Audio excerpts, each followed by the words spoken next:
जैसा कि फादर डिसिल्वा ने रुद्र को सलाह दी थी, रुद्र अगली रात भी जेनी के कमरे में ही था, लेकिन जेनी ने उसे जिद करके दूसरे कमरे में सोने के लिए भेज दिया। रुद्र और जेनी दोनों में से किसी को भी पता नहीं था कि आगे क्या होने वाला है।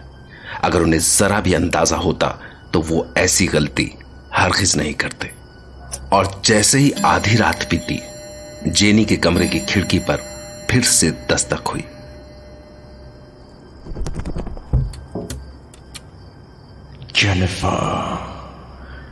Jennifer, my dear Jennifer. Danny my love, मैं आ रही हूँ।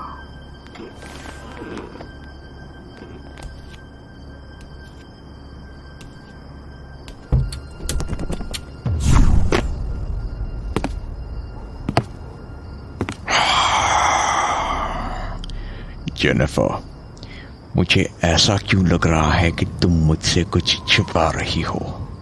नहीं तो? जेनिफर, मुझे ये बिल्कुल अच्छा नहीं लग रहा है कि तुम अपने आप को बदल रही हो। यू आर फियरलेस, लेकिन तुम अपनी जिंदगी पर दूसरे लोगों को हावी होने दे रही हो। I don't like this. Sorry Danny. Jennifer, I like you, but there are some rules and you must keep them in mind. तुम मुझे अपने साथ क्यों नहीं ले चलते हो? I can, but उससे पहले मुझे ये देखना है कि तुम वही fearless Jennifer हो या नहीं। डैनी, तुम क्या कह रहे हो? मैं वही जेनी हूँ। No, Jennifer, no.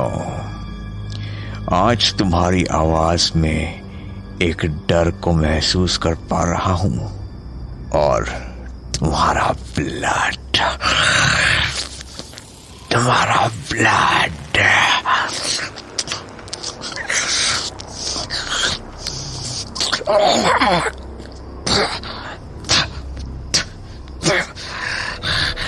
तुम्हारा ब्लड वो नहीं रहा।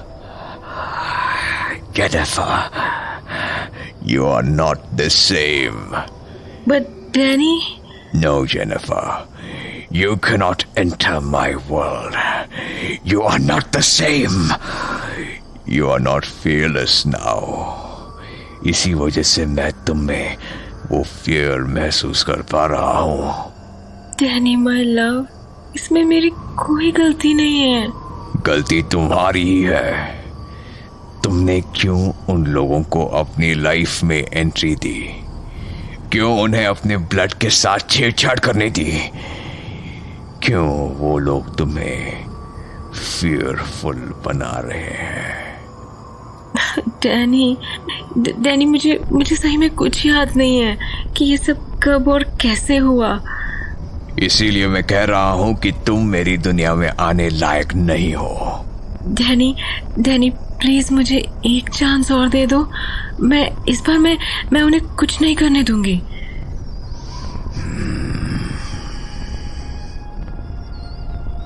दे दिया। One last chance. I hope you won't disappoint me.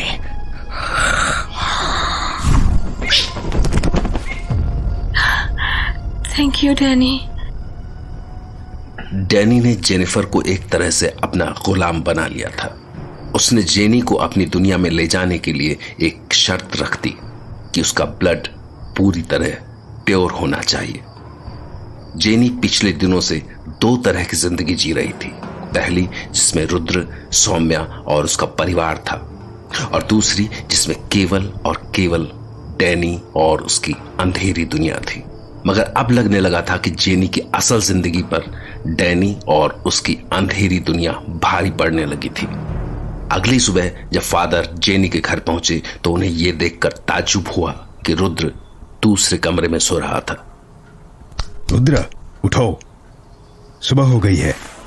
हाँ फादर, सॉरी, मैं उठने में थोड़ा लेट हो गया। मुझे लगा कि तुम पूरी रात जेनी को मॉनिटर कर रहे थे। एक्चुअली फादर, जेनी ने रात को बहुत फोर्स किया कि मुझे रेस्ट कर लेना चाहिए। अब जल्दी चलकर जेनी को संभालो, कहीं हमारी सारी मेहनत पर पानी ना फिर जाए। फादर, अगर रात को किसी तरह की आवाज़ हुई होती तो मैं उठ जाता। आई होप सब ठीक ही होगा। जेनी, सोने दो इसे। तुम इसके चेहरे पर से कंबल हटाओ। हाँ father, she is fine. Father, jenny ने बहुत इंसिस्ट किया, वरना मैं दूसरे रूम में जाने वाला ही नहीं था। और मुझे इसकी गर्दन के पीछे निशान देखने हैं। Help me. श्योर। देखिए फादर, ये निशान ताज़ा नहीं लग रहे हैं। Still something has changed. But why? Rudra, are you sure तुमने रात को कुछ नहीं सुना? हाँ फादर, मैंने कुछ नहीं सुना। अगर कुछ सुनाई देता तो मेरी नींद जरूर खुल जाती। लेकिन ये कैसे पॉसिबल है? और ये खिड़की कैसे खुली हुई है? तुमने इसे बंद नहीं किया था क्या? What? फादर, मुझे ध्यान है कि मैंने ये खिड़की बंद की थी। लेकिन ये खुली हुई है। डोंट नो, शायद जेनी ने खोली हो। अगर जेनी ने खिड़की खोली है तो इट्स नॉट गुड। मतलब? रुद्रा, क्या ऐसा नहीं हो सकता है कि कल रात भी एक चमगादड़ ने जेनी का खून सक करने की कोशिश की, लेकिन चूंकि हमने जेनी के ब्लड में ऐसी चीज मिला दी थी जिसे वो चमगादड़ बर्दाश्त नहीं कर सका, इसलिए वो बगैर ब्लड सक किए यहां से चला गया। फादर, ये स्टोरी थोड़ी अजीब लग रही है। रुद्रा, साइंस में इसे स्टोरी नहीं थियरी कहते हैं, और ये थियरी एविडेंसेस पर बेस्ड है। मुझे फिर से लग रहा है कि रात को जरूर ऐसी कोई बात हुई है जिसके बारे में हम नहीं जानते हैं। ठीक है, तो अब आगे क्या करना है? हमें जेनी को फिर से ब्लड चढ़ाना होगा। हम इसी तरह जेनी को तब तक ब्लड चढ़ाएंगे जब तक कि वो चमगादड़ जेनी का पीछा नहीं छोड़ देता है। तुम्हें कोई डाउट है? फादर, मैं बस ये कह रहा हूं कि is it necessary? Yes, it is necessary. ठीक है फादर। फादर, मुझे ब्लड की जरूरत नहीं है। I am fine. Good morning Jenny. You are right, you are looking fine, लेकिन तुम्हें पूरी तरह से ठीक करने के लिए अभी और ब्लड चढ़ाना पड़ेगा। Father, now I don't need any treatment. मैं एकदम सही हूँ। रुद्र, ये सब क्या चल रहा है? तुम लोग मुझे बिना बताए ये क्या किए जा रहे थे? जेनी, तुम्हें ठीक करने के लिए ब्लड चढ़ाना जरूरी था।